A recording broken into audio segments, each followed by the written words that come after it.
Bien, buenas tardes. ¿Qué tal? ¿Cómo están? Buenas tardes, profesor. ¿Qué tal, Piero?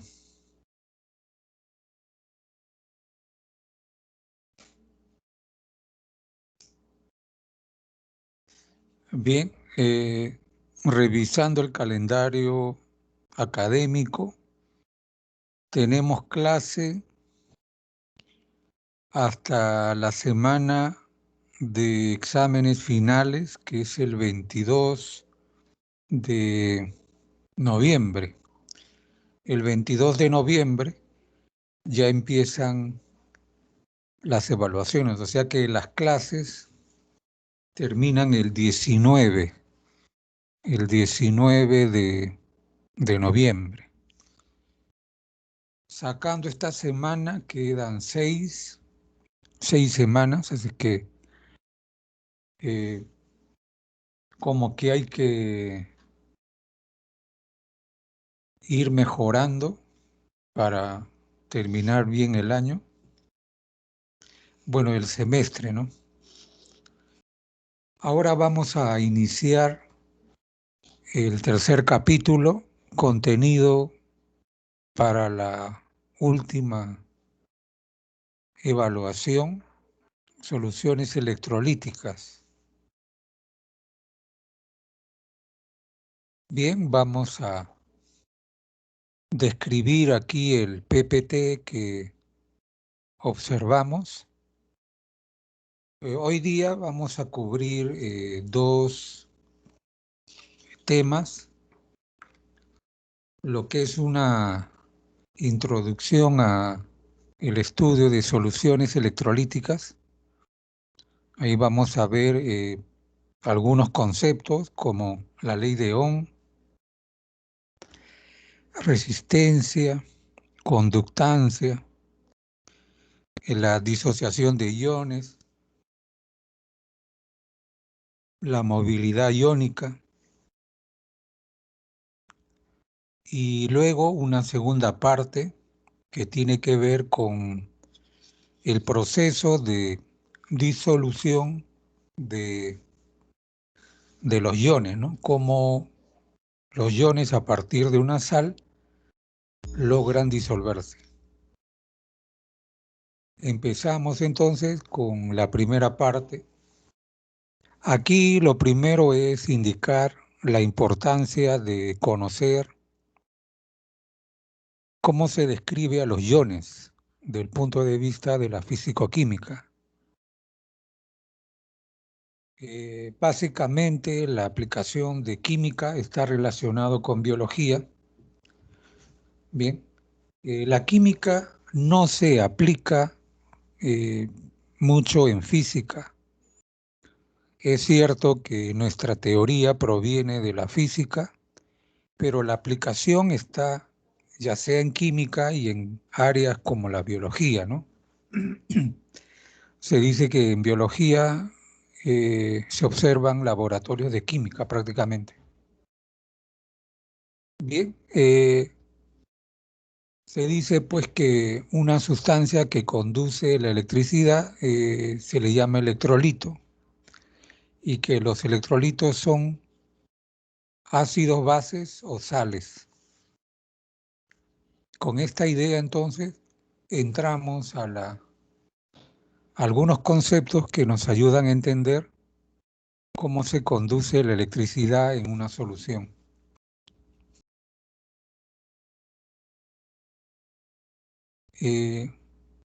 Vemos aquí la propuesta de la ley de Ohm y la resistencia, conceptos vistos en física 2.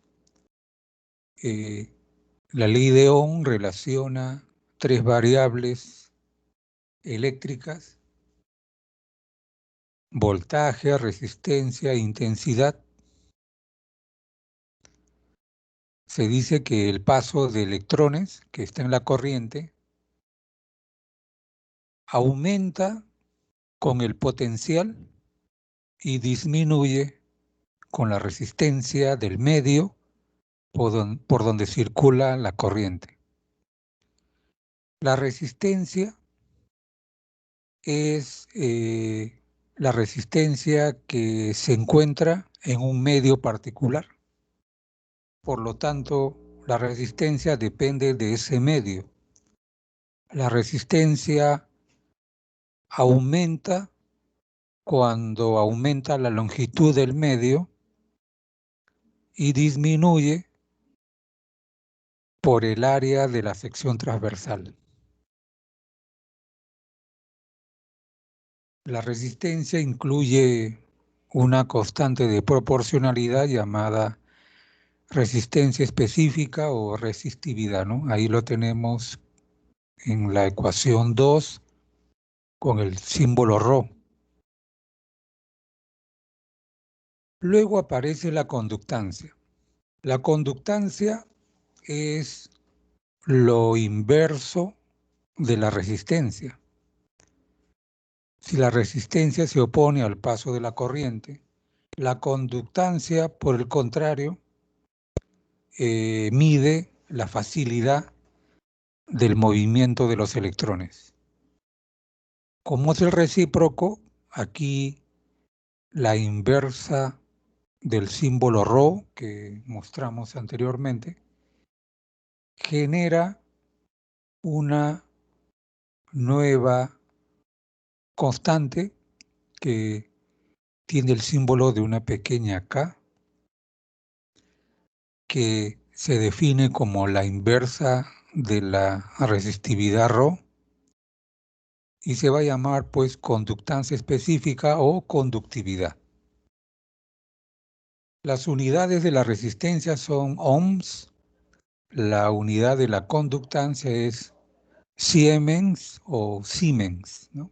Dependiendo si lo decimos en español sería Siemens y en inglés Siemens.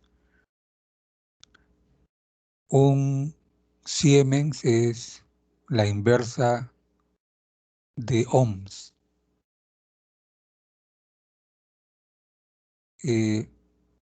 Mostraremos, debido a que la conductancia es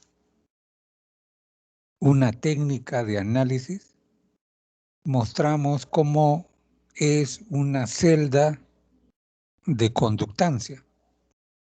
Una celda de conductancia es, como se ve en la figura, es un recipiente que contiene dos electrodos separados a una distancia L y cada electrodo tiene un área A. La conductancia, ¿dónde se produce? En la solución que se encuentra entre los dos electrodos. A diferencia de otras técnicas como la potenciometría, es decir, la medida del pH, aquí la conductancia no espera que los iones rodeen un electrodo, sino por el contrario, los electrodos se ubican en la solución total y la parte de la solución que se encuentra entre los dos electrodos es la que da la señal.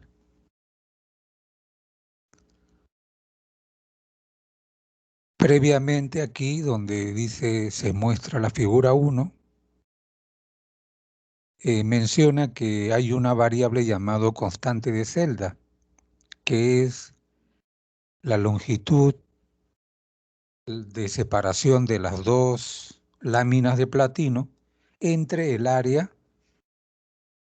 de cada lámina de platino, como se ha visto anteriormente. Ese cociente es una constante del electrodo. Entonces, como el electrodo no va a modificarse, es necesario medir la constante de celda. Cuando uno utiliza un conductímetro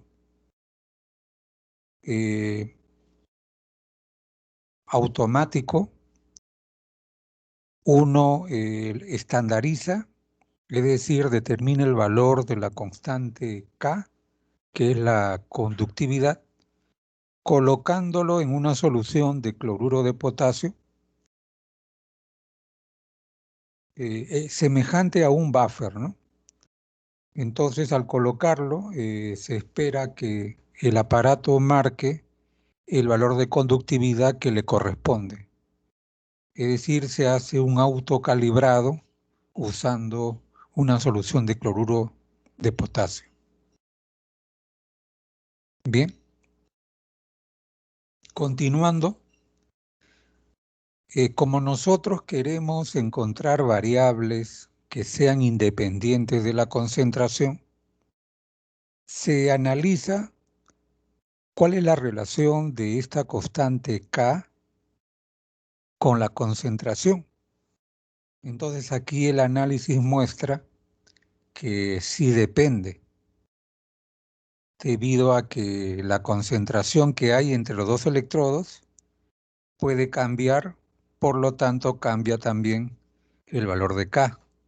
Entonces se plantea, como en casos anteriores, dividir la conductividad entre la concentración para definir lo que está allí en la ecuación 4, una variable bastante conocida llamada conductancia molar. La conductancia molar es una variable fundamental en electroquímica y es la conductancia entre la concentración. Es entonces K entre C, ¿no? Es decir, conductividad entre concentración. Esta relación debería ser entonces constante, pero en una serie de medidas y de experimentos se encuentra que no necesariamente es constante. Hay algunas variaciones, por lo tanto,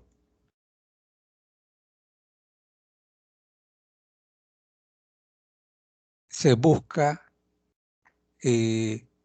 cómo utilizar esta nueva variable llamada conductividad molar. Entonces, tomando algunos trabajos importantes, tenemos el desarrollado por Kohlrausch, que descubrió una relación entre esa conductancia molar y la concentración de electrolitos fuertes. Él determinó una ecuación, que aquí es la número 5, y definió una variable que también va a ser muy importante de aquí en adelante. Aquí tenemos el símbolo, es la conductancia con un 0 como subíndice. Este símbolo es la conductancia molar a dilución infinita. Es decir, es la conductancia cuando la concentración tiende a 0. Es decir, muy pero muy diluido. Ahora, esta ecuación de Kohlrausch es una ecuación muy importante y dice que la conductancia de una sustancia es igual a esa conductancia a dilución infinita menos una constante por la raíz cuadrada de la concentración. Él mismo, Kohlrausch, planteó una estrategia para medir la conductancia molar a dilución infinita. Para eso uno revisa la figura 2, que lo veremos pero luego volveremos a esta diapositiva. Aquí tenemos la figura 2. La figura 2 muestra, como vemos aquí, en el eje Y, la conductancia molar, y en el eje X, la raíz cuadrada de la concentración.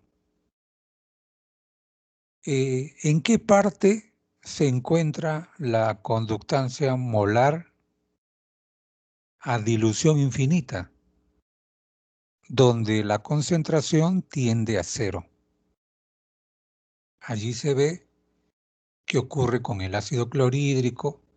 Bien, el movimiento de la curva en el ácido clorhídrico, bien, disminuye ligeramente en un valor de 410 a 430, disminuye ligeramente cuando aumenta la concentración.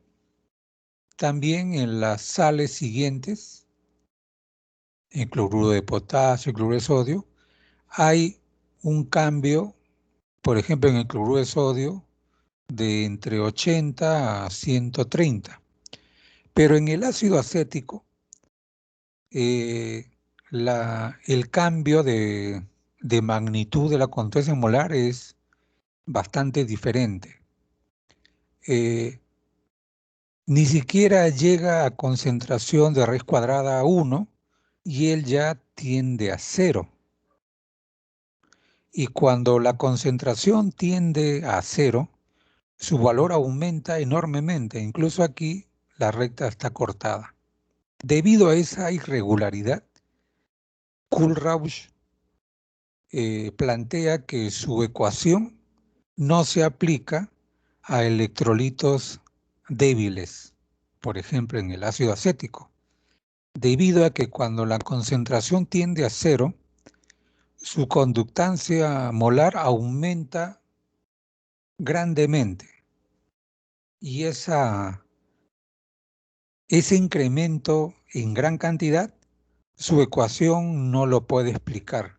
Por lo tanto, su ecuación para electrolitos débiles no se aplica, solo para aquellas que producen electrolitos fuertes, ¿no?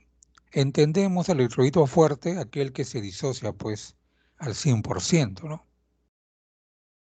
Entonces, usando esta gráfica, cuando la concentración tiende a 0, uno puede determinar el valor de la conductancia molar a dilución infinita, aquel que tiene el símbolo 0 como su índice.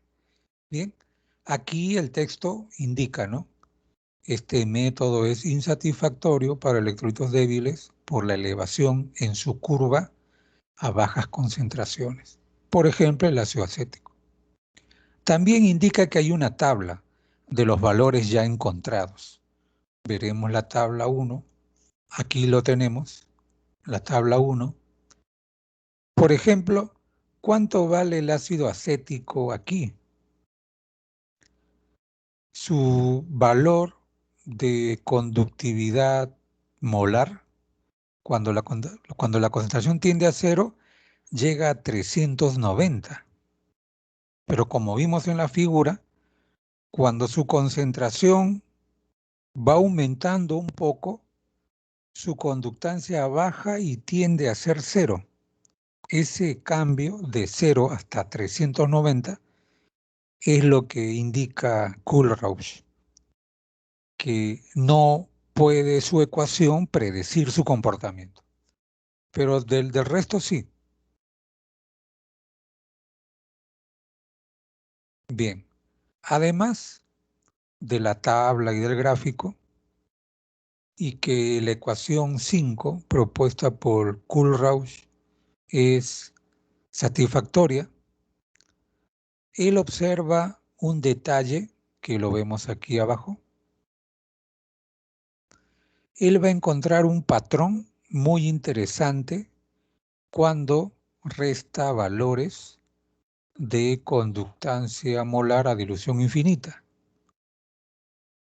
siempre y cuando ellos contengan el mismo catión o el mismo anión. Ejemplo aquí, vemos en la primera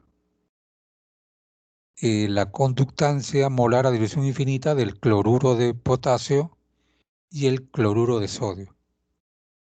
De común tienen al ion cloruro. Cuando se restan los valores obtenidos de tablas, me da un valor de 23,4. Pero cuando yo tomo aparte valores, por ejemplo, del nitrato de potasio y el nitrato de sodio, me da el mismo valor, siendo el anterior cloruros y el siguiente nitratos. Debido a este patrón que él observa, él hace el siguiente desdoblamiento. Él propone que la conductancia molar a dilución infinita en la ecuación 6 sea igual a una contribución del catión, que tiene signo positivo, más la del anión.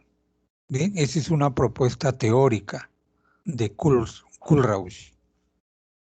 Entonces, él define a este símbolo lambda como conductancias iónicas molares. Bien, es decir, el que tiene signo positivo va a ser del catión y el que tiene signo negativo del anión. Él plantea esa idea. Como vamos a ver a continuación, es válido eso. Entonces su ecuación 6 va a ser denominado ley de Kohlrausch de migración independiente. Bien, entonces utilizando la ecuación 6 en los ejemplos que hemos visto anteriormente, aquí, ¿no? Como ven aquí en la parte baja, está la misma diferencia entre el cloruro de potasio y el cloruro de sodio. Lo ha reemplazado por la nueva variable lambda del catión y del anión, bien, en ambos casos. Cuando hace la operación se ve, pues, que los lambdas de los cloruros se cancelan y me queda solo la de los cationes, ¿no? Al final. Y cuando lo aplicamos también a los nitratos, ocurre exactamente lo mismo. Entonces, esa diferencia que coincide en ambos ejemplos explica por qué tienen también los mismos valores.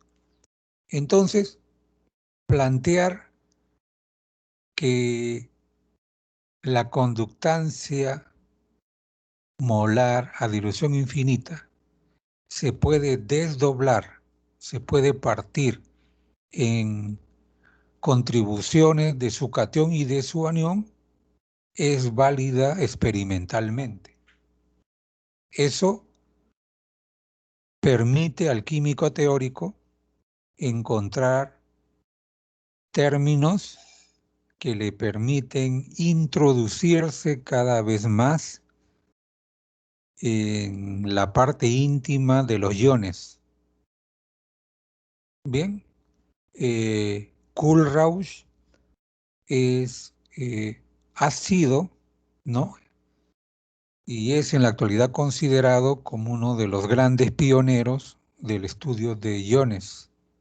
Bien, él ha hecho muchos trabajos, como los que estamos viendo, que ha permitido una descripción minuciosa del comportamiento y de las características de los iones en solución. Con esto entonces podemos ver aquí en esta tabla 2 para una lista de iones desde el protón, por ejemplo, sus valores lambda, es decir, el valor de la conductancia iónica molar a dilución infinita. Vemos allí que el que tiene el valor más alto es el protón. También vemos la movilidad iónica, que es un punto que viene a continuación. Esta tabla va a servir para comprobar tendencias que se van a confirmar más adelante, y también sobre el radio iónico. Bien, entonces hasta este punto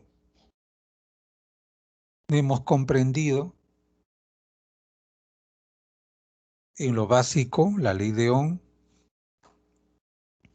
la resistencia, la conductancia y las variables que la conductancia produce, ¿no? Como la conductancia molar. Y último, la conductancia iónica. Con ello, entonces, mostraremos qué es lo que se puede hacer. Por ejemplo, se puede evaluar el grado de disociación iónica, disociación de una sustancia. Lo previo es asumir que a cierta concentración un electrolito puede estar parcialmente disociado.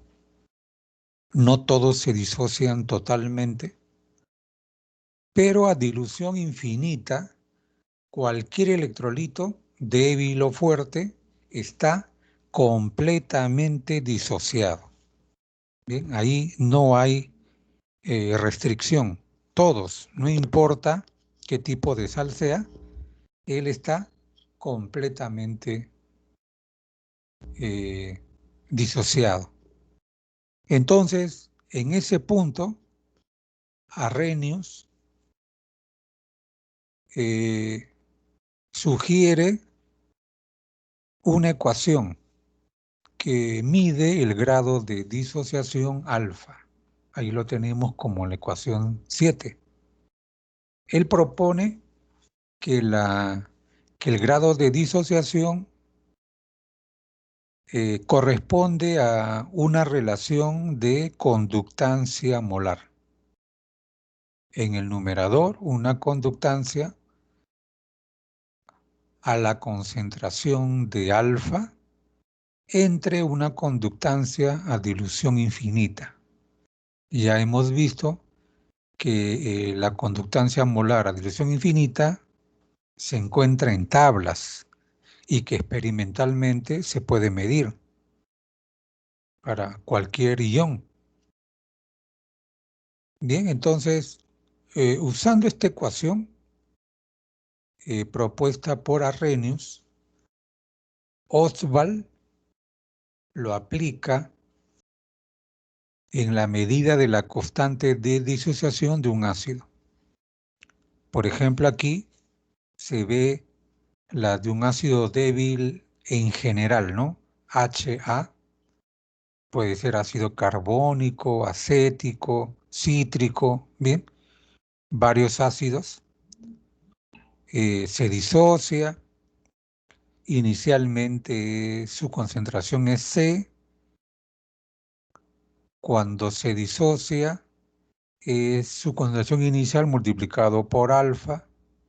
Eso es lo que se forma. Y en el equilibrio tenemos lo que aquí está anotado. Entonces, se reemplaza en la ecuación de equilibrio químico, se simplifica y vemos que la constante de acidez es igual a una expresión que contiene la concentración y alfa. Entonces, como Arrhenius propuso en la ecuación 7 una expresión para alfa en términos de conductancia, entonces usamos la ecuación 7 y lo reemplazamos y obtenemos la ecuación número 8. Bien, se puede demostrar que esta ecuación sale de ese reemplazo. Entonces la constante de disociación de un ácido, ¿de qué va a depender? De C, que es su concentración inicial de conductancia molar a dilución infinita, que hay en tablas, y de una conductancia molar de alfa, que en realidad se obtiene utilizando los aparatos denominados conductímetros, ¿no? Se mide y se puede conocer fácilmente los valores. Esta ecuación 8 es una ecuación propuesta por Ostwald y produce valores coherentes con los valores experimentales.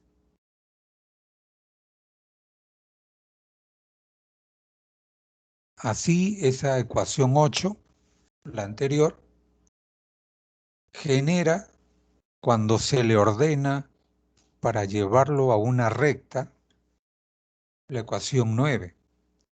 La ecuación 9 es igual que la ecuación 8, sino que está escrita de modo que sea equivalente a la ecuación de una recta. Entonces el gráfico de esta ecuación 9, que se conoce como la ley de dilución de Ostwald, se ve aquí en la parte inferior, se ve el gráfico, vean allí, en el eje Y está 1 entre la conductancia molar, que corresponde también a la ecuación 9, ¿no? Acá está Y. Y en X tenemos la conductancia molar multiplicado por la concentración. Miren, aquí está en la ecuación 9. Y obviamente acá tenemos la pendiente, ¿no? Y tenemos la intersección también. La intersección permite determinar la conductancia molar a dilución infinita. Ahora, como ven allí, las variables X y Y, ¿qué contienen? C, que es la concentración inicial del ácido que se prepara, contiene la conductancia molar que se obtiene por medidas directas en los conductímetros. Entonces, esto es una práctica de laboratorio que suele hacerse cuando uno puede ir al laboratorio. En la facultad tenemos conductímetros, ¿no? Cuando el profesor Andrés Chávez hacía las prácticas, en la guía que él ha elaborado está una práctica para hallar la constante de disociación basada en esta ecuación, en la ecuación de Ostwald, y produce una recta. Veremos seguro más adelante en unas clases más ejercicios de este tema y trataremos de colocar ejemplos sobre estas ecuaciones. Bien, entonces hemos visto que la definición de la conductancia molar es fructífera. Con él, aunque por ahí se anotó de que no necesariamente es una constante, aún así esa variable ha permitido generar una serie de métodos valiosos para los experimentales, porque con esos nuevos parámetros se pueden hacer determinaciones muy buenas cuyos valores corresponden a los valores reales, experimentales de las sustancias. Así como la conductancia, ahora hablamos de la movilidad iónica. La movilidad iónica es otro parámetro. Su símbolo lo tenemos aquí, dice aquí movilidad iónica, el símbolo es U. Para hablar de él, primero planteamos la idea que la conductancia molar, la que acabamos de describir, depende del movimiento de los iones. Si se mueven más, entonces diremos que su conductancia es más alta. Si se mueven menos, entonces su conductancia es baja. Entonces, como la conductancia depende de su movimiento, entonces definimos velocidad iónica. La velocidad iónica no es una constante, es un valor que depende del medio donde se mueve el ion. En este caso, de la intensidad del campo eléctrico que afecta el movimiento de los iones. Entonces, definimos a la movilidad iónica como el cociente de la velocidad entre la intensidad de un campo eléctrico. Allí vamos a usar los símbolos más y el símbolo menos para indicar si es un catión o es un anión. Bien. Entonces la ecuación 10 define la movilidad iónica para un catión que se mueve en un campo eléctrico de intensidad E. Ahora, debemos de relacionar la movilidad iónica con la conductancia molar. ¿Por qué? Porque la conductancia molar se conoce mediante un aparato, el conductímetro.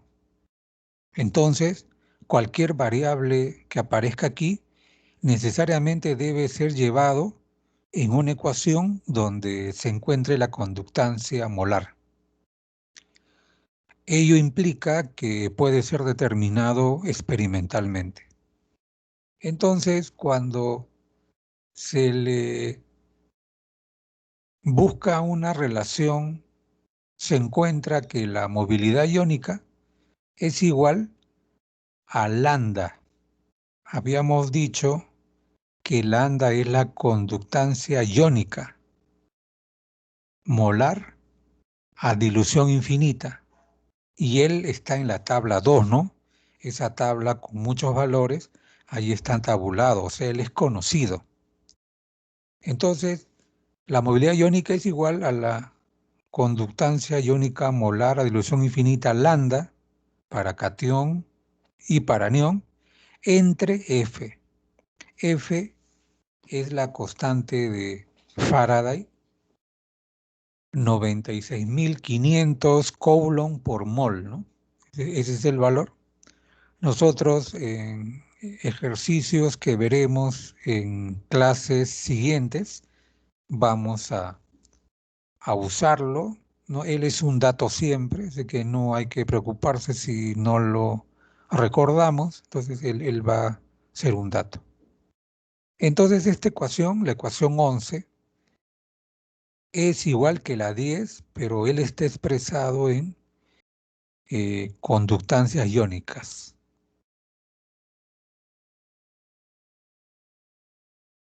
Bien, si recordamos en cuanto a la movilidad iónica, en la tabla observamos que los iones hidronio y oxidrilo tienen valores muy altos. Voy a regresar a la tabla para poder observar eso. Ahí está. Bien, aquí arriba el primero es el ion hidronio.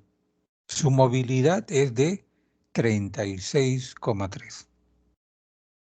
Si vemos debajo, ninguno es mayor que él. Todos son menores. El ion oxidrilo, bien, que lo tenemos aquí en la parte intermedia, cuando lo observamos, él vale 20,5.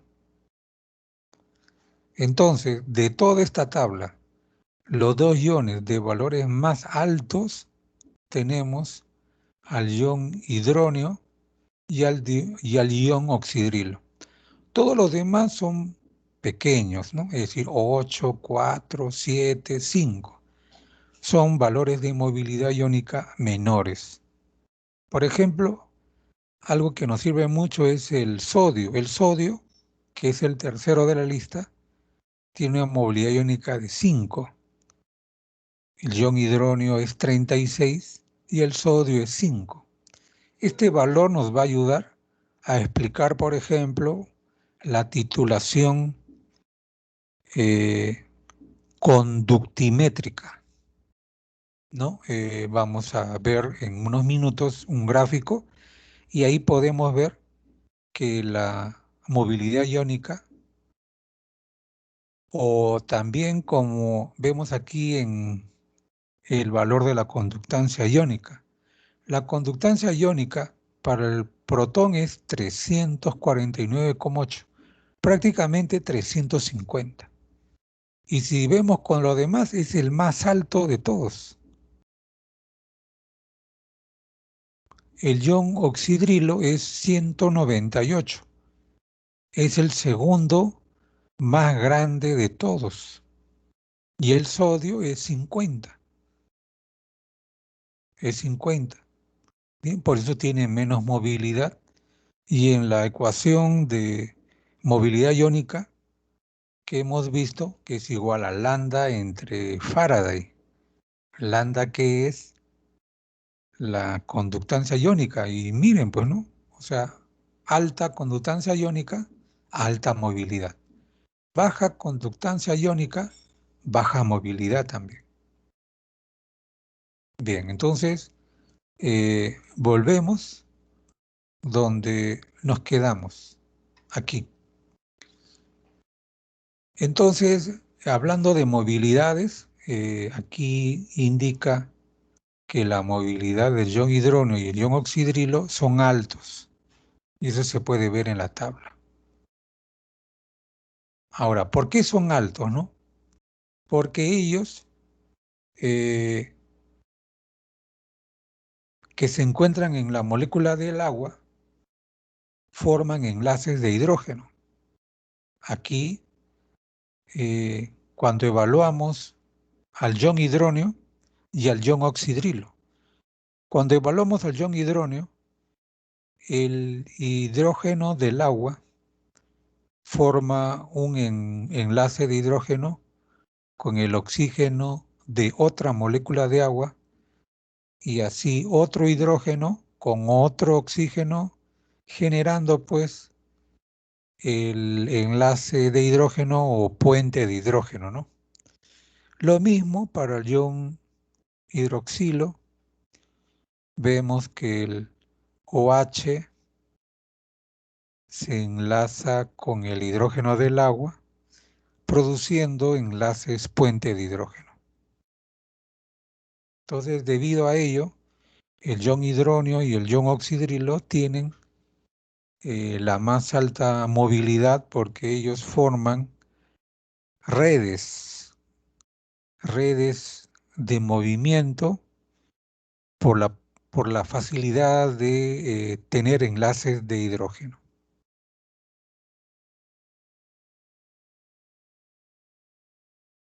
¿Qué aplicaciones pueden encontrarse si conocemos la conductancia? Aquí vamos a considerar dos aplicaciones: la titulación ácido-base y la determinación de solubilidades de sales poco solubles.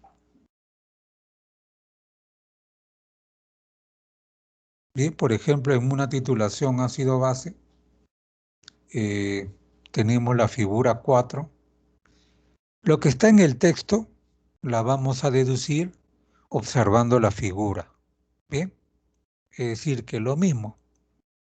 A ver, aquí está la curva de titulación ácido-base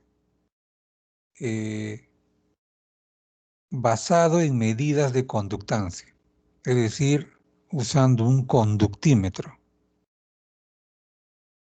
En el eje X tenemos el volumen de hidróxido de sodio agregado, ¿no? Y en el eje Y, el valor del aparato, la conductancia. Si vemos en la región donde el volumen de hidróxido de sodio es 0, vemos que el valor de conductancia es alto. Cuando uno va agregando hidróxido de sodio, el valor de la conductancia va disminuyendo, sigue disminuyendo, sigue disminuyendo. ¿Por qué disminuye el ácido clorhídrico cuando le agregamos hidróxido de sodio? Cuando se agrega más hidróxido de sodio, el sodio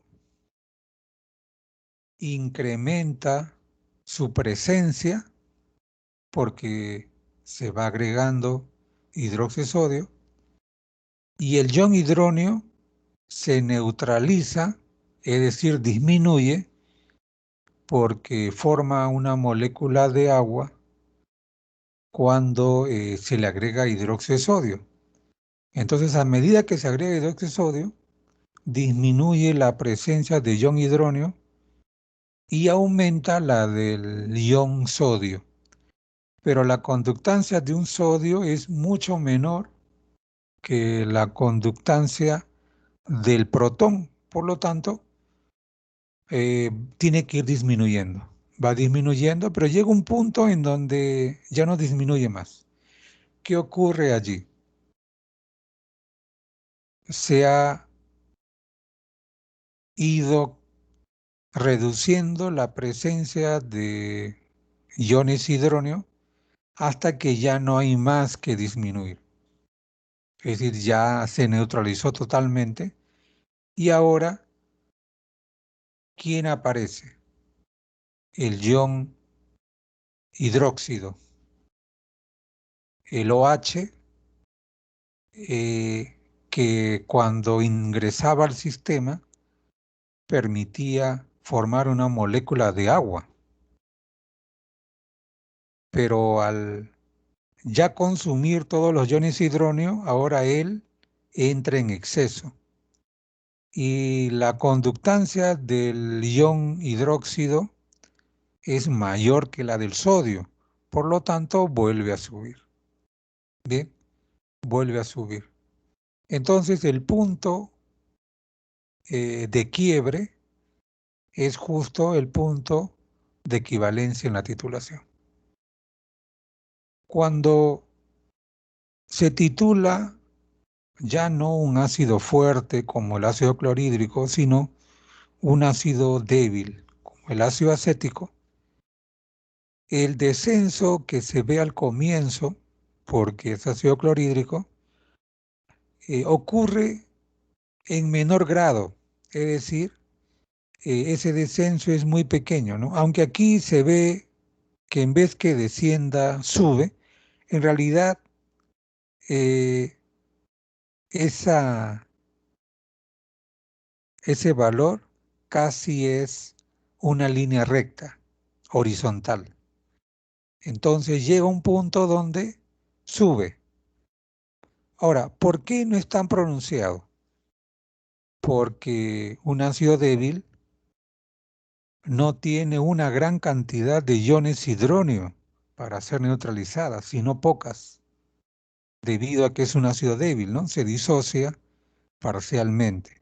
Por lo tanto, al inicio el cambio es distinto. Prácticamente la recta que cae ahora es simplemente una línea horizontal. Pero llegado a un punto, él sube. Sube por el exceso de iones hidróxido. Entonces ahí se ve también un punto de quiebre que corresponde al punto de equivalencia.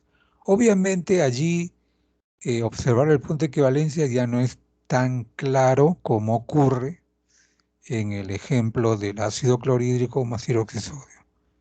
Entonces,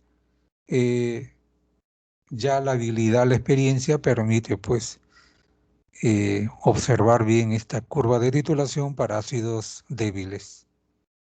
Bien, esa es entonces una aplicación muy frecuente, es decir, si tuviéramos que ir al laboratorio en este tema, el alumno hace titulación ácido-base conductimétrica.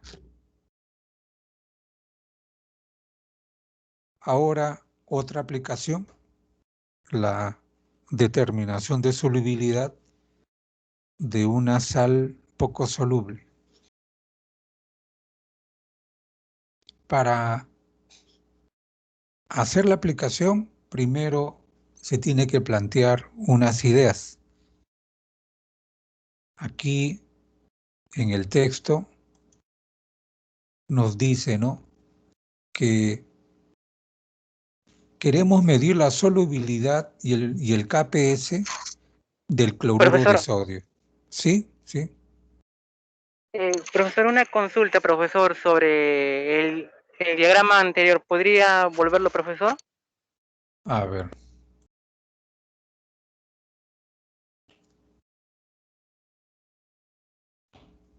Sí, sí, dime.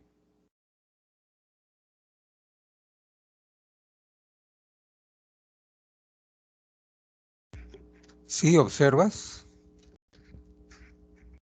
Sí, profesor, lo observo. Profesor, mi duda era, claro, hizo usted una comparación de un ácido débil con una base fuerte, profesor. Y dígame, profesor, si la comparación fuera del ácido débil que continúa con una base débil, la gráfica, ¿a qué sería, profesor? O sea, ¿sería paralela a la que está haciendo comparación con la base fuerte que es el NaOH? ¿O... Bueno, aquí lo que ocurriría es lo siguiente, ¿no? Pareciera que aquí hay dos rectas. La primera que se debe,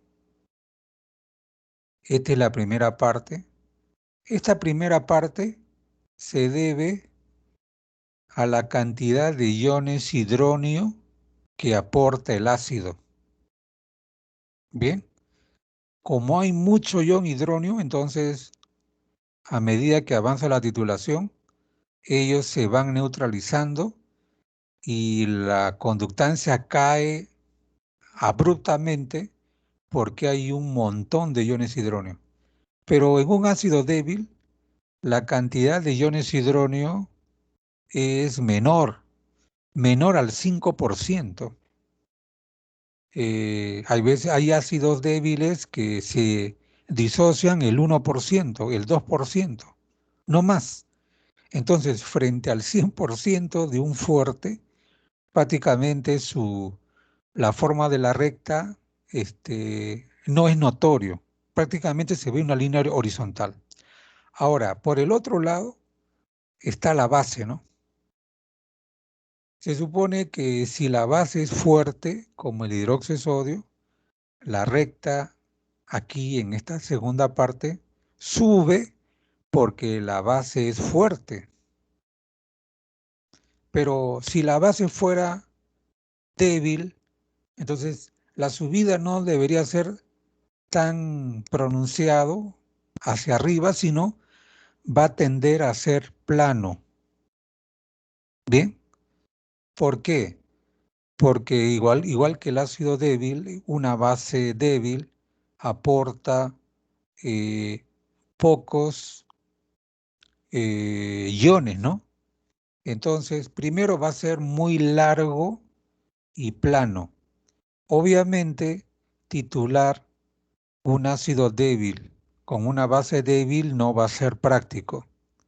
De hecho, no lo es, porque lo más probable es que se vea una línea horizontal antes del punto de equivalencia y después del punto de equivalencia. Ahora, allí hay estrategias para poder resolver eso, ¿no? De pronto que la concentración de uno de ellos sea alta y la otra moderada, para forzar a un pequeño cambio en las líneas. Es decir, cuando uno titula, uno suele hacer 0,1 molar, ¿bien? Esas son las molaridades frecuentes en las titulaciones, pero aquí podrías titular 1 molar, de tal manera que la cantidad de iones que se puedan generar sean mayores, permitiendo un ligero cambio, ¿no? Básicamente, el ejemplo ideal perfecto es cuando son fuertes o cuando uno de ellos es débil, pero los dos no. Cuando los dos son débiles, entonces el punto de quiebre va a ser muy difícil de ver, ¿no? ¿Sí? ¿Algo más? Sí, profesor, gracias. Esa era mi duda. Bien. Es interesante cuando se analizan gráficos. En realidad, si le damos la importancia, un gráfico es el reflejo de un gran trabajo experimental. Incluso una fórmula, cuando uno lo discute, trata de entender qué significa, él no ha aparecido de la nada, ¿no? Una fórmula aparece porque debe haberse validado con determinaciones experimentales en miles. O sea, debe haberse evaluado miles de veces para llegar a una ecuación. También un gráfico. Un gráfico es el reflejo de procedimientos experimentales, sino que hay que tratar de rescatar la información. Entonces ahora, viendo otra aplicación con la conductancia, ¿no? Aquí habíamos dicho que debido a la ecuación 4 propuesta por Arrhenius, se deduce que la conductancia molar es igual a la constante K que nosotros encontramos que era la conductividad entre la concentración, ¿no? Esta ecuación ya venía de atrás, esta primera parte. ¿Bien?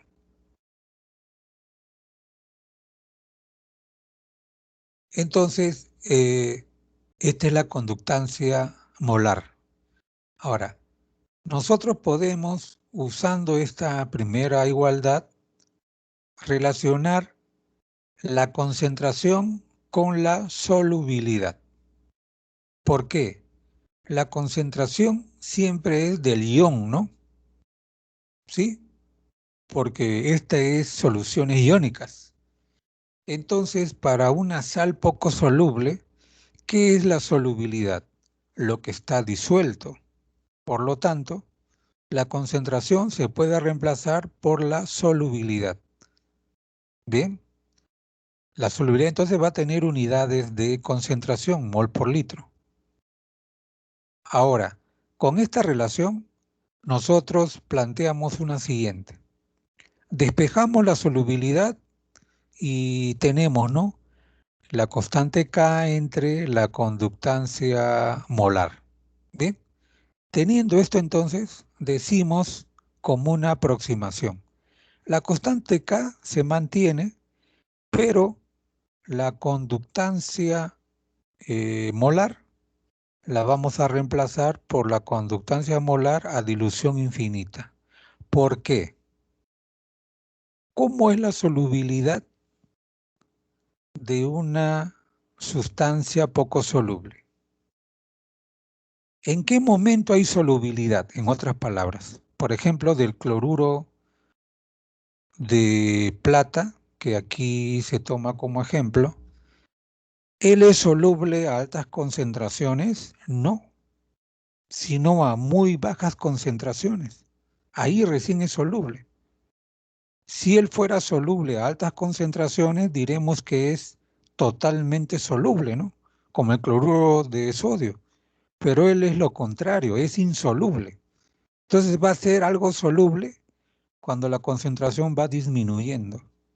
Ahora, cuando la concentración tiende a cero, la conductancia molar tiende a ser conductancia molar a dilución infinita.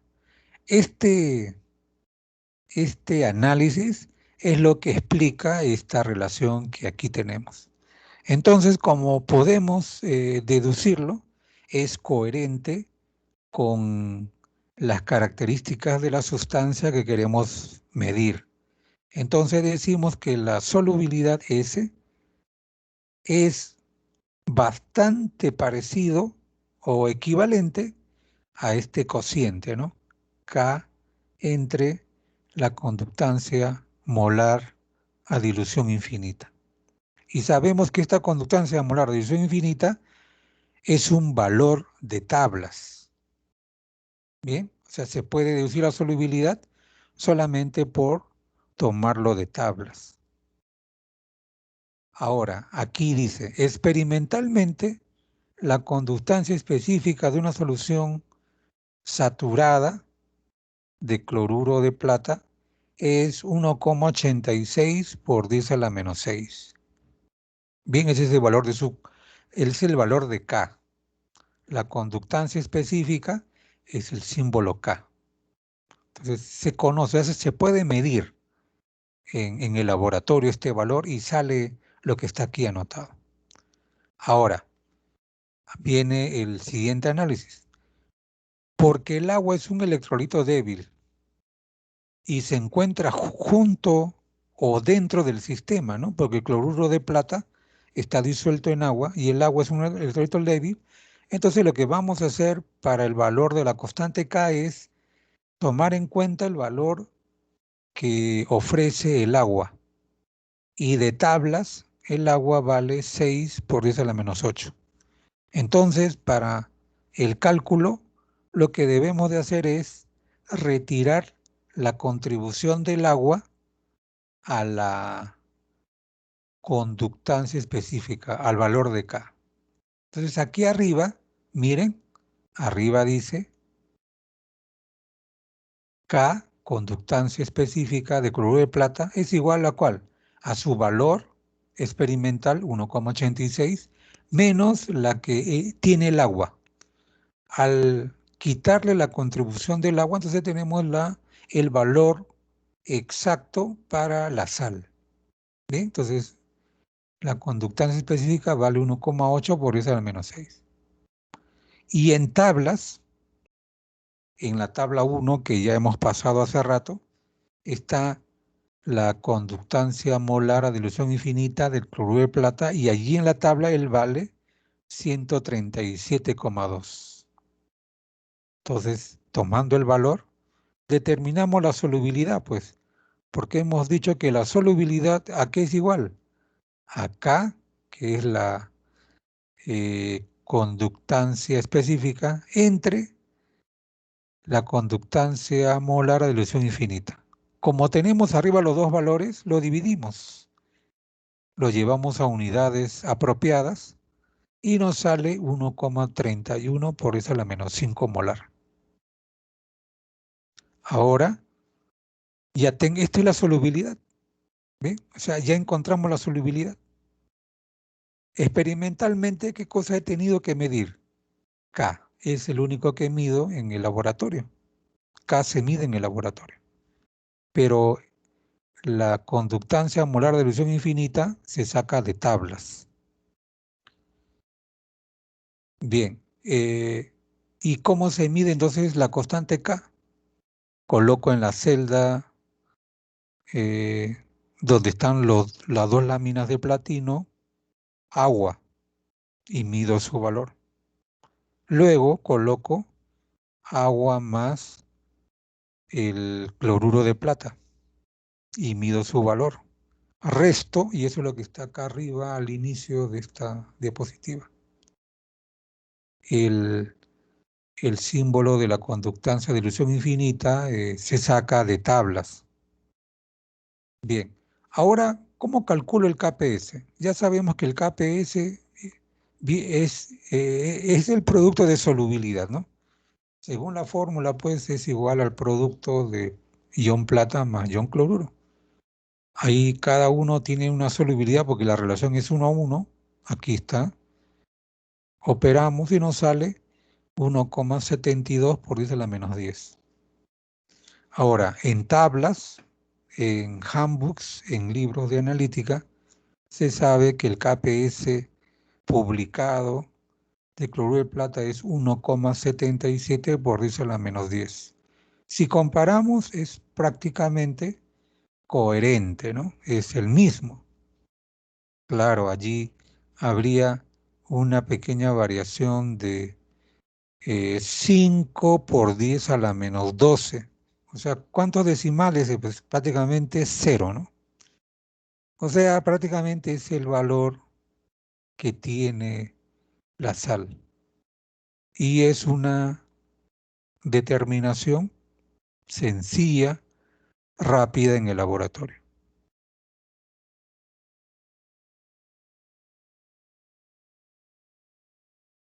Este ejercicio es lo que consideramos la mitad de la clase. Hasta aquí es una introducción al estudio de soluciones electrolíticas, o sea, algo de electroquímica, algo de iones. Todavía aquí no lo estamos relacionando con la termodinámica, nada de eso.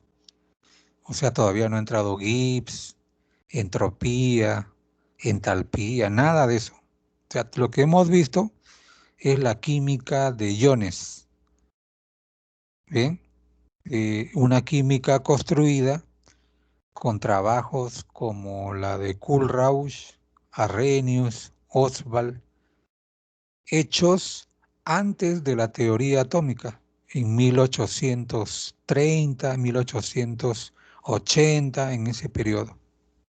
O sea, es ideas antiguas. Todavía no hemos aplicado nada de termodinámica.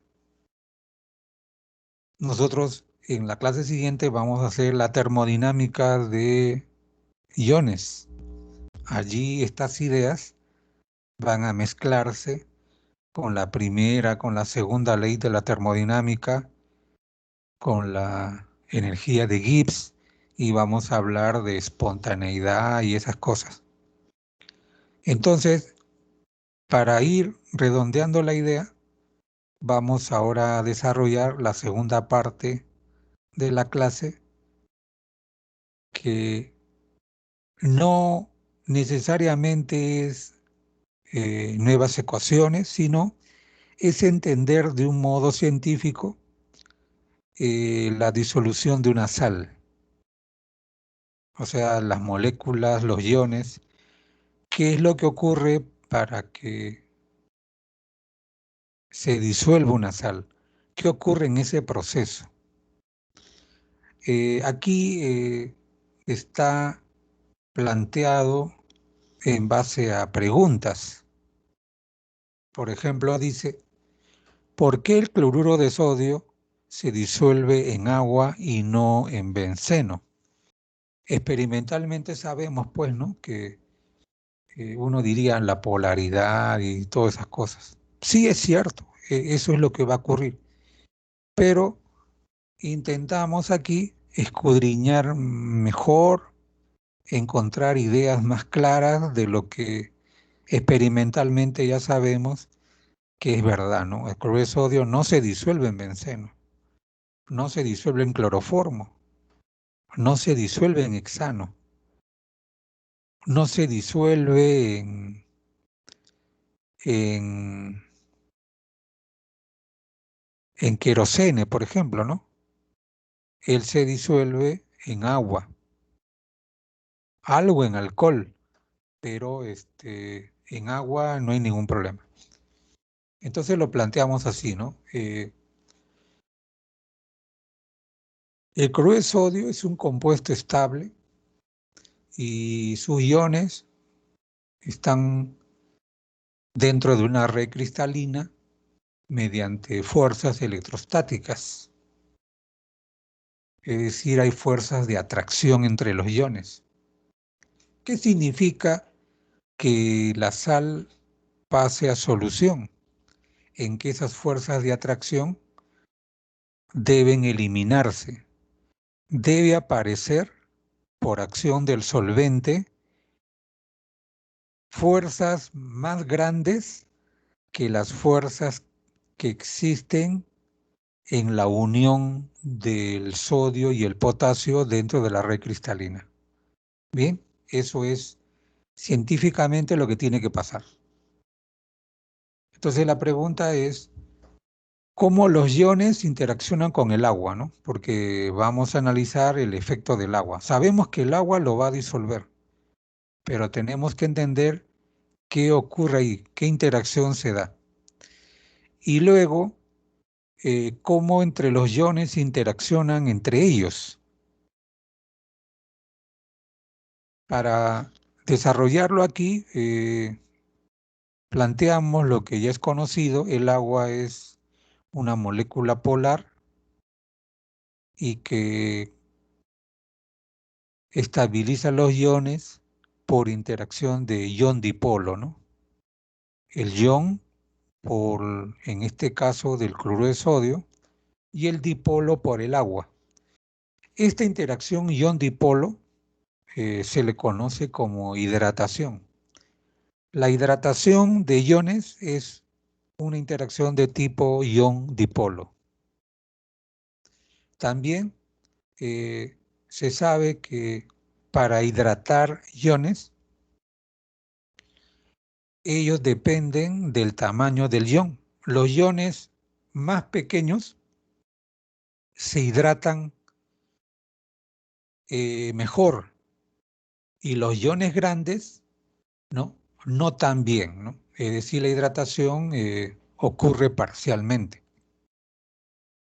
Entonces, bajo esa idea, hay que ampliar esto, ¿no? Se dice que cuando el ion es muy chiquito, pequeño, la carga que tiene se encuentra concentrada en ese pequeño tamaño. Entonces, siendo pequeño, con una carga concentrada en ese pequeño tamaño, él tiene la posibilidad de interaccionar fuertemente con lo que lo rodea. Si lo que le rodea son moléculas de agua, entonces va a interaccionar con las moléculas del agua muy fuertemente. ¿Por qué? Porque como es pequeño, su carga está concentrada en un pequeño volumen, entonces su acción es mayor. Contrariamente, en moléculas más grandes, bien, al tener mayor volumen, la carga se dispersa. No está concentrada, sino está dispersada. Por lo tanto, su carga, su efecto es menor. Eso, entonces, es la primera idea. Entonces, ¿qué debemos de visualizar? Que sobre cada ion se va a apilar, se va a acercar moléculas de agua. El número de moléculas de agua que rodean a un ion se le llama número de hidratación. Y ese número aumenta por la carga del ion. Es decir, si el ion tiene más carga, más moléculas van a venir. Y disminuye por el tamaño del ion. Si el tamaño es más grande, entonces hay menos moléculas de agua que van a rodearlo. Aquí tenemos una imagen. Vemos allí a la izquierda un catión y alrededor de él moléculas de agua. Bueno, las moléculas de agua tienen un centro grande y dos círculos pequeños. Los dos círculos pequeños son los hidrógenos del agua y el círculo más grande es el oxígeno. Ahí podemos ver en el catión que el lado del agua mayor es la que se acerca a él, y ese se debe al oxígeno, ¿no? Entonces ahí se ve una atracción de cargas opuestas. En el anión, que está a la derecha, la interacción es por los círculos pequeños del agua, es decir, por el hidrógeno, porque debe generarse cargas contrarias. Lo que podemos ver allí es una esfera de hidratación. Hay una esfera que incluye el ion en el centro y las moléculas del agua que lo rodean. Bien, todo eso se le denomina esfera de hidratación. Bien, aquí continuando entonces, miren arriba, dice ahí, el agua en la esfera de hidratación y el apilamiento de las moléculas tienen diferentes propiedades. Y se ha medido ello, ¿eh? Se ha medido usando la resonancia magnética nuclear. O sea, se ha medido cuánto tiempo la molécula del agua permanece en la esfera de hidratación. Y se ha encontrado ahí, por ejemplo, como indica el dato, cuando tenemos el anión bromo, el tiempo en que las moléculas del agua que se encuentran sobre él permanecen en equilibrio demora 10 a la menos 11 segundos. En el sodio, 10 a la 9 segundos. En el cobre, 10 a la menos 7 segundos. En el hierro ferroso, 10 a la menos 5 segundos. En el aluminio más 3, 7 segundos se demora la molécula de agua en mantenerse allí. Luego el agua sale. En el cromo más 3, casi 42 horas. Entonces, la interacción de lo que habíamos dicho, ion-dipolo, entre los iones y las moléculas del agua, afectan pues las propiedades de apilamiento de las moléculas del agua, ¿no? Es decir, cuántas moléculas de agua intentan hidratarse. Con ese análisis se ha encontrado que cuando los iones son pequeños, como el litio, el sodio, magnesio, aluminio, europio, hidróxido y flúor, ellos concentran la carga en su pequeño tamaño y pueden atraer gran cantidad de moléculas de agua. Es decir, sobre una capa de agua va a haber otra y otra capa. Muchas moléculas del agua vienen hacia él. Eso hace que la viscosidad de la solución aumente. La solución se vuelve viscoso. Y a esos iones se le llaman iones formadores de estructura. Por ejemplo, el hidróxido de sodio, cuando uno lo disuelve, en realidad no es que sea un aceite, pero es relativamente viscoso. ¿Bien? Y eso se debe a este fenómeno de hidratación con el agua. Por otro lado, hay iones grandes, por ejemplo, el potasio. El potasio es más grande que el sodio y el litio, pues, ¿no? Tenemos al rubidio, el cesio, el ion amonio, cloruro, nitrato, cloratos. Son iones grandes, es decir, su carga no está concentrada en un pequeño volumen, sino el volumen es grande y se dispersa la carga, haciendo entonces que pocas moléculas de agua sean atraídas por la polaridad. Eso hace también que las soluciones sean menos viscosas. O sea, prácticamente no son viscosas. Bien, es simplemente como el agua. Por eso que, por ejemplo, la acción de los nitratos, ¿no? Cualquier sal en forma de nitrato es completamente soluble, ¿no? A ellas entonces se le llaman iones rompedores de estructuras. Estos iones no permiten que se concentre la carga, al contrario, se disipa.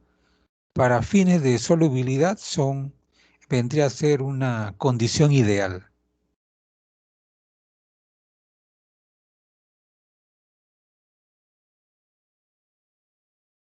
Bien, como dijimos, esta parte es de análisis. No intentamos leer todo el texto, pero extraemos ideas, ¿no?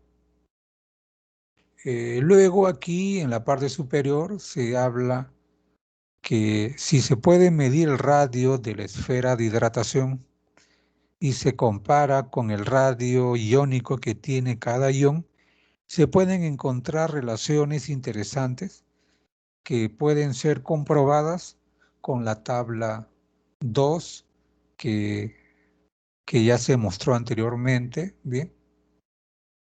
Es decir, su movilidad tiene que ver con su esfera de hidratación.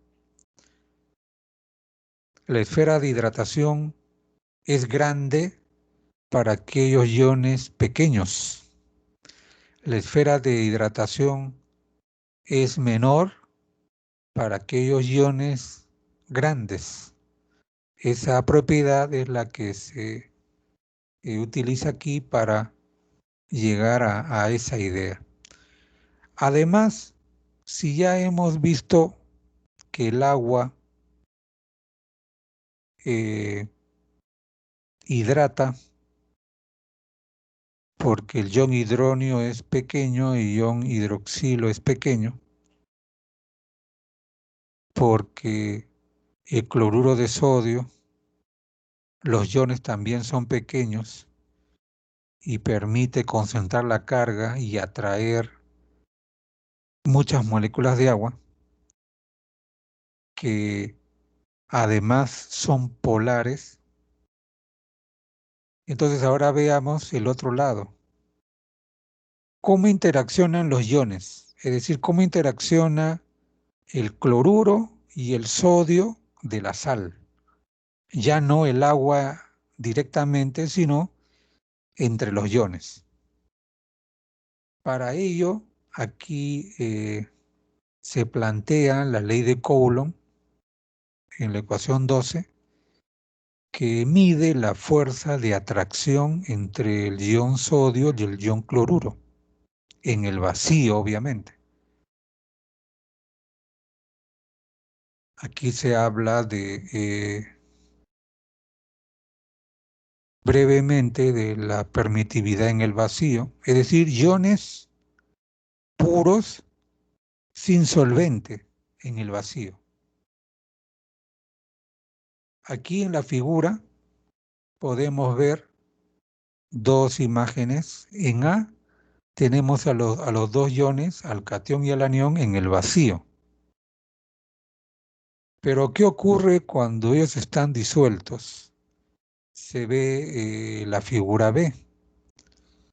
Los iones están disueltos, pero entre uno y otro ion va a alinearse las moléculas de agua.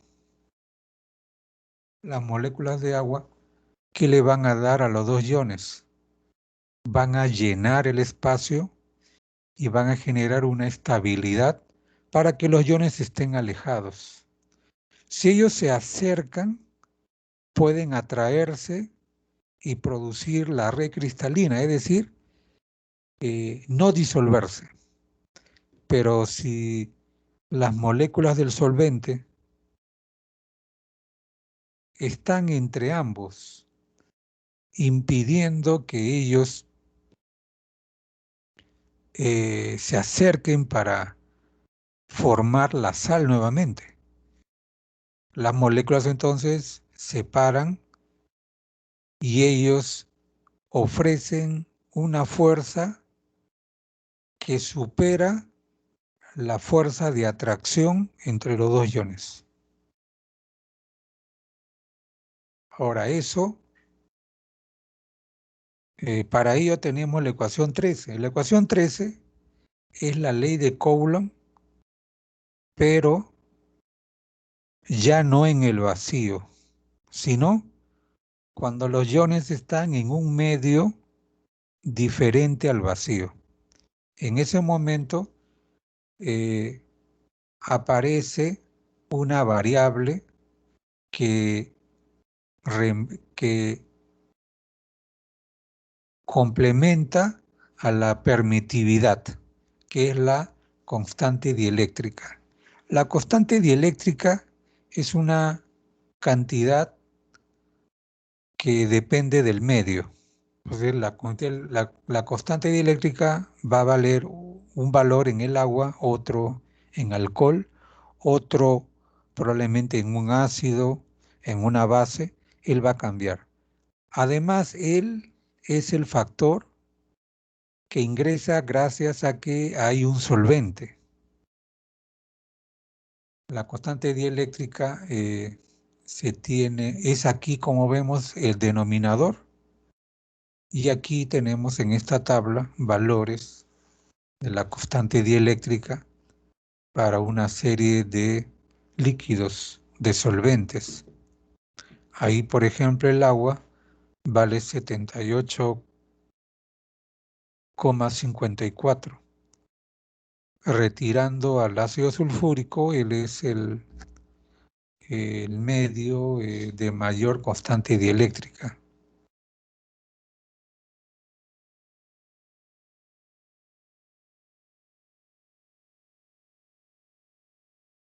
Entonces, la constante dieléctrica permite, pues, determinar la estructura de los iones en solución. Para que se mantenga una neutralidad eléctrica, un ion debe estar cerca al otro. Es decir, la conductividad es 0. Pero si los iones están alejados uno del otro, como si se dijera iones libres, ¿no? Cuando están alejados se le llaman iones libres. Cuando ellos están muy cerca se le llama par de iones. Entonces, cuando los electrones están libres en el vacío, como hemos visto en la figura anterior, se distancian, pero ¿debido a qué? ¿Por qué estarían distantes? Cuando están disueltos en el agua, debido a moléculas de agua que se ubican entre cada ion en el medio. Ellos impiden que ellos se acerquen. Por lo tanto, los iones están alejados y están disueltos y conducen la electricidad. Si el agua... Ahora, ¿y el agua por qué estaría interaccionando de modo que mantienen alejados a los iones? Debido a su constante dieléctrica. Es muy alta, ¿bien?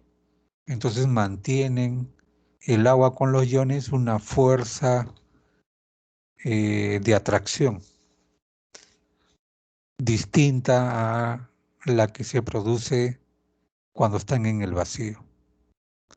Ahora, cuando los iones se acercan y forman pares, es porque el solvente no tiene la capacidad de interaccionar, tiene una constante dieléctrica baja.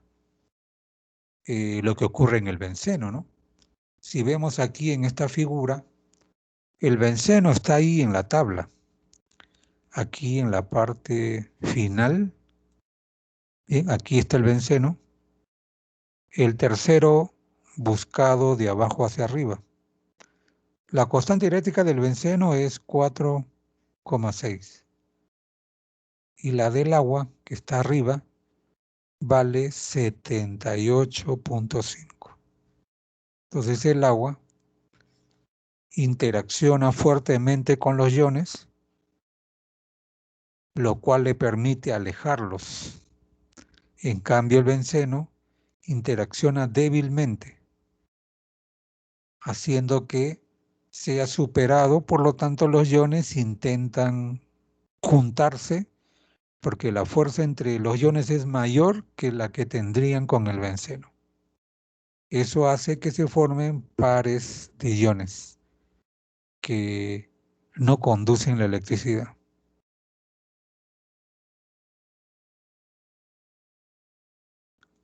Entonces el análisis está allí en el texto, lo tenemos transcrito para que pueda ser analizado por ustedes. Y entonces esta última parte lo que intenta es describir a nivel molecular qué es lo que ocurre para que los iones se disuelvan. Los iones ya en la red cristalina están experimentando una fuerza electrostática, se atraen ellos. Entonces, para que se disuelva, debe entrometerse una fuerza mayor de la que ellos tienen en la red cristalina. Esa fuerza que hace que ellos se separen, en este caso la produce el agua, pero el benceno no puede. El benceno no tiene esa característica. El agua forma una interacción ion-dipolo y luego el agua impide que ellos se junten por su constante dieléctrica. Entonces en el texto y en las tablas se intenta organizar esa idea, ¿no? Bien, la clase de hoy ha sido todavía introductoria. Debemos de entender la forma en que hay que pensar para estudiar a los iones. Los iones están en las sales, pero no la queremos dentro de la sal. No nos interesa cuando ellos están formando un sólido. Nos interesa cuando ellos se disuelven, cuando están en un medio, como ocurre en nuestro organismo. Nosotros bebemos agua, consumimos sales y nuestros cuerpos se están moviendo en fluidos, en la sangre, y están permitiendo una serie de fenómenos bioquímicos que, sumado todo, se llama generar la vida, ¿no? Generar nuestro estado de ánimo, nuestro estado de salud. Ellos están allí interaccionando. Entonces, es importante saber cómo los puedo estudiar, cómo los puedo caracterizar. Para ello, inicialmente, describimos un panorama de lo que existe de ellos, de la conductancia, porque a través de él se va a medir, de la resistencia, de la ley de Ohm, porque son los medios experimentales para medirlos. Ahora, en la clase de la próxima semana, vamos a introducir las leyes de la termodinámica al estudio de los iones. Bien, allí vamos a introducir unos símbolos nuevos. Toda la clase va a estar ligado a ello. Vamos a distinguir mejor la actividad, la concentración de iones. Eso es entonces nuestro objetivo para la próxima clase. En una tercera clase, nosotros vamos a tratar las propiedades coligativas de soluciones donde hay iones. Hemos trabajado antes del parcial en soluciones moleculares, ahí no había iones. Ahora vamos a ver cómo las propiedades coligativas participan allí en las propiedades, ¿no? O sea, cómo los iones afectan las variables coligativas. Luego, inmediatamente, nada más, ya vamos a hacer ejercicios, dejando las 4 últimas semanas para estudiar equilibrio químico, ¿no? Que es un tema más centrado para nosotros, ¿no? En química, conocer una reacción química del punto de vista termodinámico es bastante importante. Entonces esa es la estrategia que vamos a seguir de aquí para adelante. Bien, ¿alguna pregunta, intervención de ustedes? Aló, profesor, ¿me escucha? Claro, sí. Sí, profesor, buenas. Sí, justo era mi duda, pero era más por la parte del examen parcial que dimos. ¿Ya? ¿Ya? Era justamente si usted podría hacernos entender un poquito más sobre todos los ejercicios de la pregunta 2 y 4. Uno era, si no me equivoco, algo de que faltaba de coeficiente de actividad, cómo llegaste a ese punto, y el otro del 2 es hacer la tabla. Si nos podría dar ese solucionario quizás, o de alguna otra manera para verlo, por favor. Ya. Bueno, en realidad claro que hay solucionario, ¿no? Si no, no lo podría revisar. Yo por el WhatsApp he tratado de indicar, no dándole las claves, pero sí comentando si no se encontró la respuesta, qué es lo que no se midió, ¿no? Sí, yo creo que voy a colocar el solucionario en un rato. Solo como comentario, la pregunta 2, se le ofrecía una tabla, en la pregunta aparecía una tabla con varios valores de presión, de presión de vapor a diferentes temperaturas. Cuando se ha calculado, la mayoría ha usado el primer dato para hallar la temperatura de ebullición, pero no se usa cualquier dato, se usa uno nada más, que era el último. Entonces la mayoría ha usado un dato para hallar la temperatura de ebullición que no corresponde. La temperatura de ebullición se da pues cuando hay un equilibrio líquido-vapor, ¿no? Entonces se tenía que escoger de la tabla el último valor que es el que cumple con esa condición.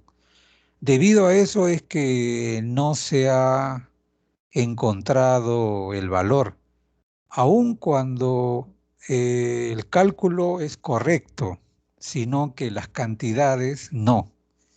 Esa es una, ¿no? Y en el último ejercicio, la mayoría ha declarado que la fracción molar es igual que la actividad y ha calculado.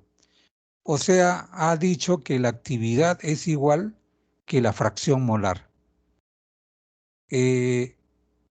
Pero, ¿cuánto vale la actividad? Lo que han hecho es calcular la fracción molar y han considerado que es la actividad. Si ustedes ven su solucionario, ustedes declaran que la fracción, que de la ley de Raoult, que la fracción molar es igual que la actividad. Entonces, ¿qué han hecho? Calculan la fracción molar y es ya la actividad.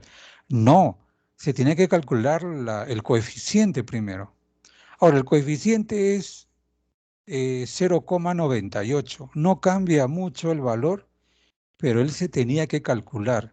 ¿Y cómo lo calculan? Dividiendo presiones de vapor nada más. Era un cálculo insignificante.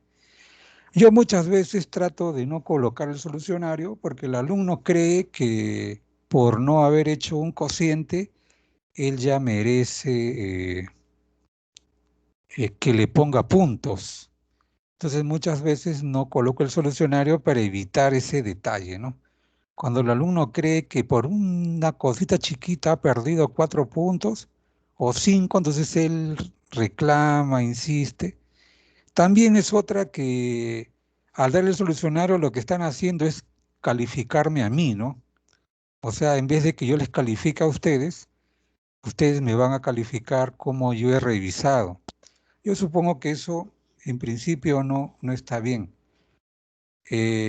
Hay estrategias que no se han aplicado. En la clase de ejercicios hemos determinado el coeficiente de actividad 3 veces. Y eso es lo que tenía que haber usado. Y los datos estaban allí. Entonces, pienso que el examen, la pregunta difícil ha sido la pregunta 2, porque hay que escoger el valor de la tabla.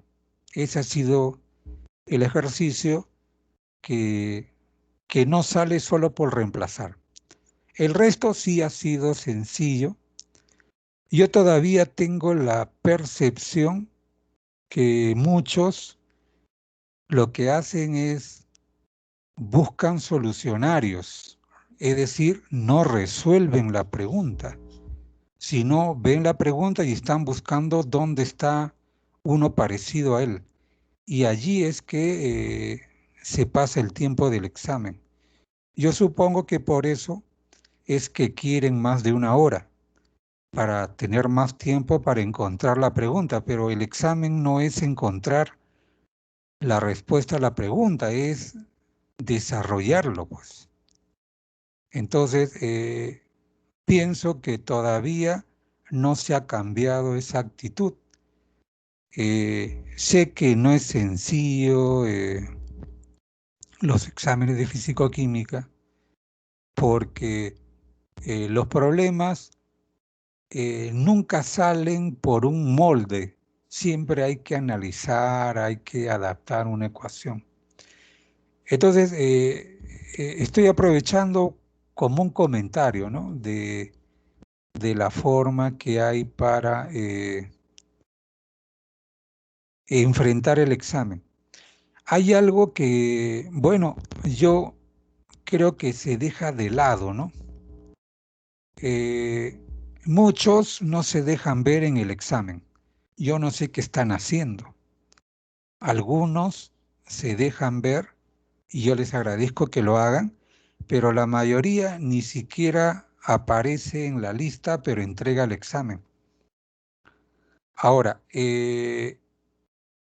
si están trabajando y hacen el examen bien, bueno, pero no se ve tanto así, ¿no?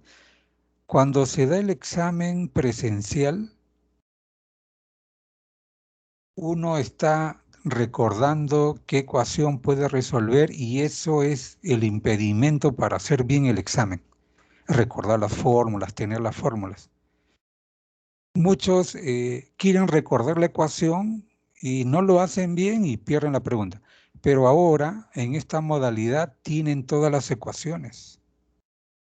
Quiere decir que están dando el examen con copias. Entonces, ahora, ¿dónde está la dificultad, pues? Si tienen las fórmulas. O sea, yo hasta ahora no entiendo ahora cuál es la dificultad. Si cuando uno lo da presencial, lo da sin fórmulas, ¿no? Y uno, ¿qué no daría para abrir el cuaderno y sacar la fórmula?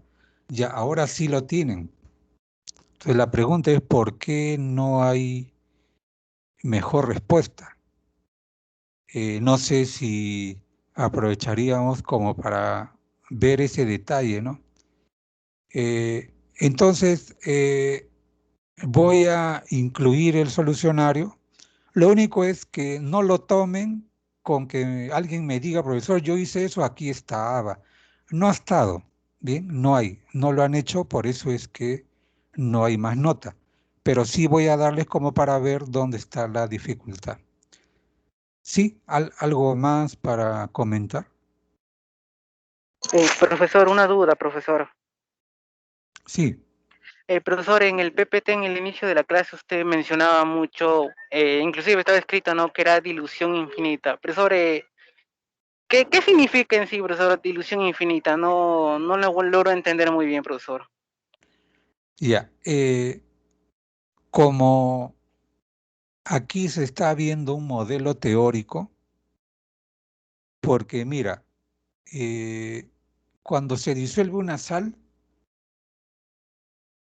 no hay posibilidad de observar a los iones. No hay ni con un microscopio.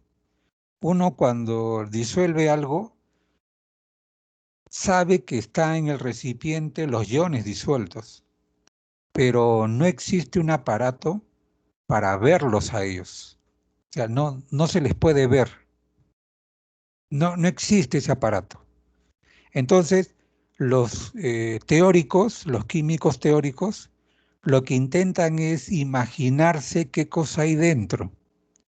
Por ejemplo, pasan corriente y dicen, debe haber iones que se mueven, ¿no? Ahora, ¿por qué son iones?